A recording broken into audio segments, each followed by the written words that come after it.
cikgu mengajar kat sebelah, hang bayangkanlah 50 orang bising. Hang rasa? Kan? Kawan tu mengajar sebelah kat dekat. Dia main duduk, boleh duduk berhenti, dia duduk tengok kat pintu belakang. Tengok kat pintu belakang, budak-budak senyap. Kan? Lepas tu dia patah balik mengajar. Kalau dah 3 kali hang buat benda yang sama, hang rasa? Apa dah jadi cikgu? Hati pun pandai. Hati pun pandai. Lain kali tuan-tuan tahu apa dia buat. Dia masuk dari pintu belakang, setiap orang dia sepok. 50 orang tu dia sepok. Dia apa dia? Biasa cakap macam kata lah. Kalau sepok tangan dia sakit. Tangan dia memang sakit.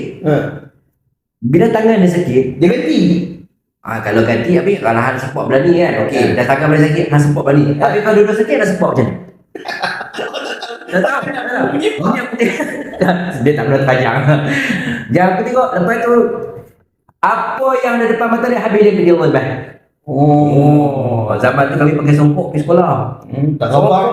Pong. Buku dia gulung-gulung. Apa lagi? Habis satu kelas beg. Kalau dia dah songkok tak ada, dia tak ada, buku tak ada kat meja kan, dah simpan semua bawah laci. Dia ambil beg. Buku. Itulah cikgu dulu. Tapi kita tak salahkan cikgu. Kita tak balik, kita tak report dengan mak ayah kita pasal orang dulu. Kalau report dengan mak ayah, dia kena tambah double. Ya, betul. Padahal nak kena double dia senyap. Betul. Kalau mak ayah ni kenapa ni tadi jatuh lagu kawan. Betul kan? Kenapa kita tak cerita kita bising ke, kita tak siap kerja sekolah sebab kita takut benda tu double. Double. Jadi kita takkan cerita dark side kita dekat sekolah.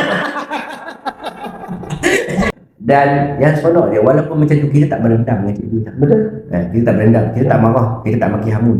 Malah kita ucapkan terima kasih daripada cikgu kita. Sebab dengan cara macam tu lah ajak kita jadi macam mana kita jadi sekarang. Betul. Kita tak menyamuk, kita tak merompak, kita tak buat benda-benda yang tak elok lah kan. Dan kita jadi seperti kita katalah jadi orang bukanlah jadi orang.